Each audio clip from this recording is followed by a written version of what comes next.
America's last affordable housing is under attack. I worked my whole life, and this is what it comes down to? Some greedy person wanting his big chunk out of what little bit I had? How much longer can you afford to live in your home? 1 month. I don't know what I'm gonna do. Hope that I don't wake up tomorrow. That's crossed my mind. Do you think trailer parks are the last affordable option in America? Well, Wall Street thought so too. That's why they bought them. Private equity firms and investment giants like Blackstone, Apollo, and Carlyle Group have been quietly buying up mobile home parks across the country for the past decade. Why? Because they saw what others missed. These aren't just plots for homes. They're cash machines. See, most mobile homes aren't actually mobile, and while the home might be owned by the resident, the land beneath, that's now owned by a corporation. And once the corporations move in, rent goes up, maintenance gets ignored, and tenants are trapped. Because moving their home often costs more than what it's worth. In many cases, residents are left with two options: pay the new rent or lose everything. This is how affordable housing dies in America. Not with bulldozers, but with a spreadsheet and a shareholder meeting. And when people have nowhere else to go but the streets. For God's sake, ban private equity from buying up our residential real estate. That is where we create most of the wealth for the middle class in America. But private equity is buying all those homes, driving up prices and turning us all into renters so they make the wealth and we have to pay them rent the rest of our lives. It's the job of the government in a democracy to stand up for us in the average guy. And the thing that's killing the country, and just talk to any family trying to buy a house, is that the housing prices are way, way too high. Wouldn't it be amazing if... I came here to tell you about how GCU is trying to kick my family out our home, living in the street with no options. A private for-profit Christian university in Phoenix is evicting 46 families from a trailer park so they can tear it down and build student housing. And the city's cool with it. Grand Canyon University bought the land Periwinkle Mobile Home Park is on back in 2016. They claimed it was always intended for campus expansion, but residents say they were only told last year when the whole community received eviction notices. The park has 46 lots, and many of the people who live there have called it home for over a decade. Imagine working your entire life and then finally owning your home and getting ready for retirement or the quiet life or the peaceful life. And then the land underneath it gets sold to a private equity or to a Wall Street firm. Overnight, your rent may be double, maybe 50% more. You cannot move because you can't sell, and you're trapped in these higher expenses and you're financially stressed. And then the conglomerate came in and offered apparently the owner money that he couldn't resist. I looked it up and I went, oh dear, I think we are in trouble. 3 years ago, a private equity firm bought Madeline's community and later sold to another firm. Since then, her monthly rent plus fees have jumped 50%. Is this the American dream, or is it just survival at this point? I have nowhere to go. Just the other day, my daughter went with me to the food bank, and I hadn't done that before. I haven't been poor.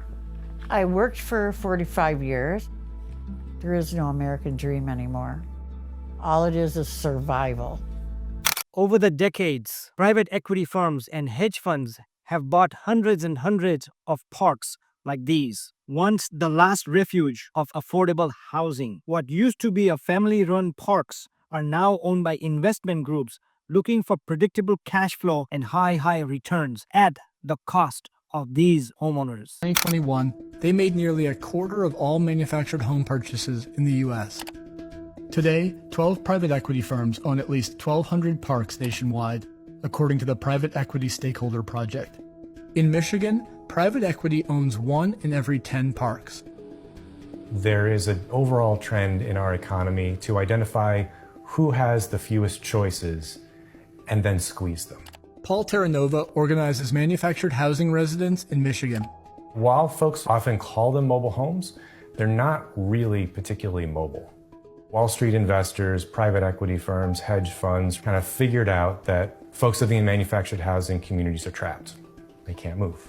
It costs $10,000 to $20,000 to move one of these homes, and most people who live in them can't afford that. If you think about the fact that the average manufactured housing resident lives on about $35,000 a year, that's generally out of people's range. These communities were built for working Americans, retirees, and veterans, people who believed they were safe from rising costs. Private equity saw something different: captive tenants who can't move because relocating a home costs $10,000 to $20,000 and they just can't afford to take the time off and relocate and restructure their housing. Here are some sentimental feelings and emotions of these working class people whose homes are being robbed right underneath their feet. I worked my whole life and this is what it comes down to. Some greedy person wanting his big chunk out of what I had. There is no American dream anymore. Only survival. My rent went from $525 to $1,800 and I own my house. I cried seeing elderly Americans who worked their butts off now worried about being homeless myself. These hedge funds and private equity firms have found a gold mine. They buy these mobile homes who have been owned by owners for a long time. They make an offer to these owners that they cannot refuse. What's another $5 million to these hedge funds? What's another $10 million to these hedge funds? So when they offer that kind of money, owners sell. Owners of the mobile home parks sell, not knowing what they are going to do. Once these hedge companies and private equity firms and Wall Street companies buy these communities, they mismanage them. At least statistically and historically, they have been mismanaged. They cut off communities, they cut off association amenities, raise the rents, and pretty much force the homeowners to move out so they can develop those or put somebody else who can rent and own these manufactured and mobile homes with higher rents, higher land fees, higher association fees, and they manipulate these great working class Americans. Homes of America, an affiliate of Alden Golden Capital, spent $300 million buying 138 parks across 17 states. JP Morgan Chase finances vulture funds' assault on manufacturing housing communities and on affordable housing. Alden Global Capital, the hedge fund infamous for slashing newsroom jobs at hundreds of U.S. newspapers it acquired, has made a dramatic incursion into the manufactured housing market via the affiliate House of America. Since 2021, the company has spent over $275 million buying up at least 144 manufactured home communities with more than 10,000 home sites, most of which are in Florida, Michigan, and Illinois. Although Alden Capital appears to have made cash purchases of the manufactured home parks, Alden has saddled the parks with debt after acquiring them, taking out mortgage for hundreds of millions of dollars on the parks. JP Morgan Chase is the largest lender to Alden, having made a $93 million mortgage in 2022, secured by more than 50 of these parks. They buy a whole housing, like a 500 house division, and they're going to get those at a huge discount because they only make 5 models and they buy everything in bulk.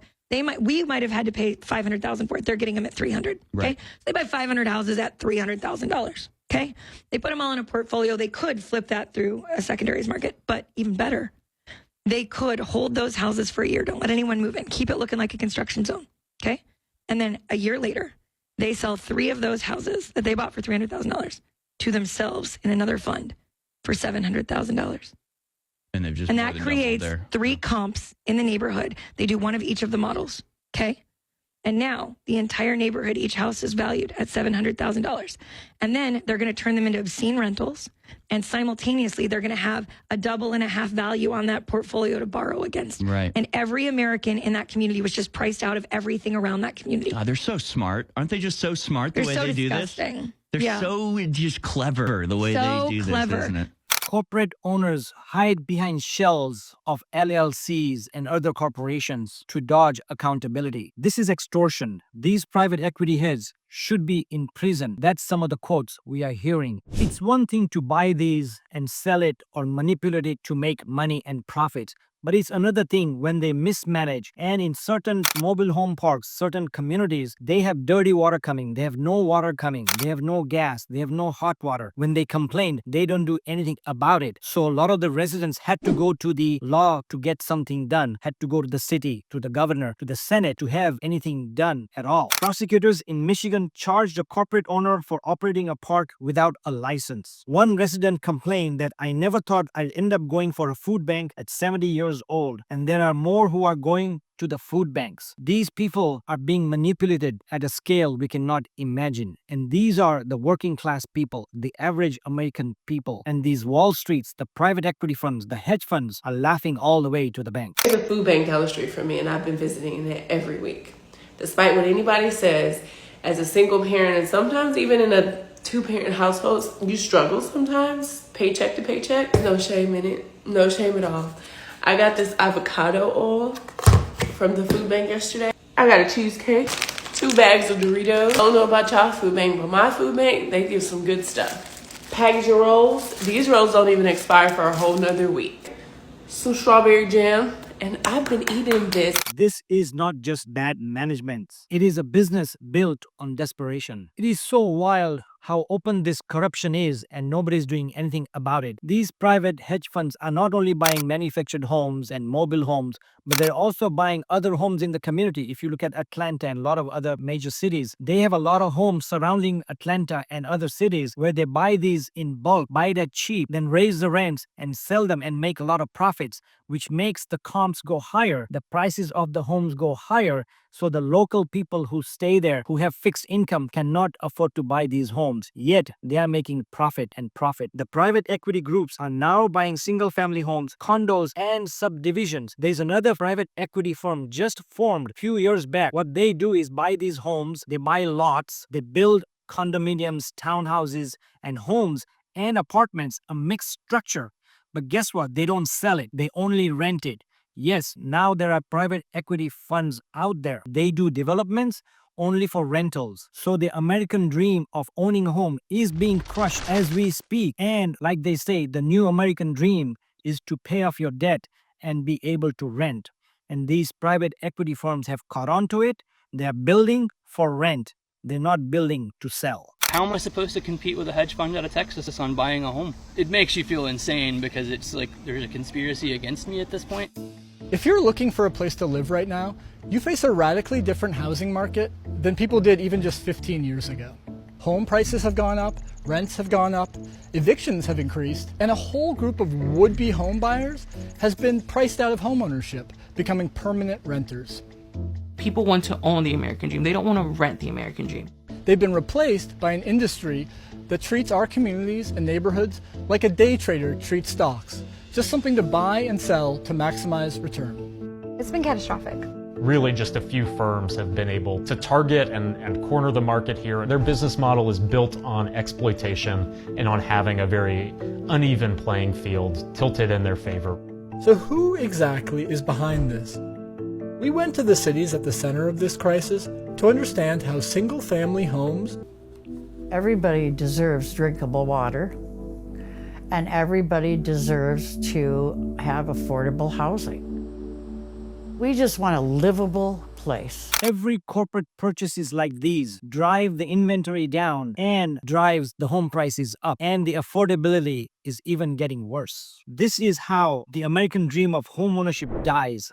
Slowly, neighborhood by neighborhood, one house at a time, but it dies for sure. If you think this will not reach your neighborhood, think again. Housing should be for people, the working class people, regular people, not for corporations. We need laws that protect residents and communities owned by the people who live in it. The American dream shouldn't end in eviction. It should end in dignity. What is happening in your neighborhood? Is this coming in your neighborhood? Let us know how you feel. Let us know if you know somebody. And please watch this video.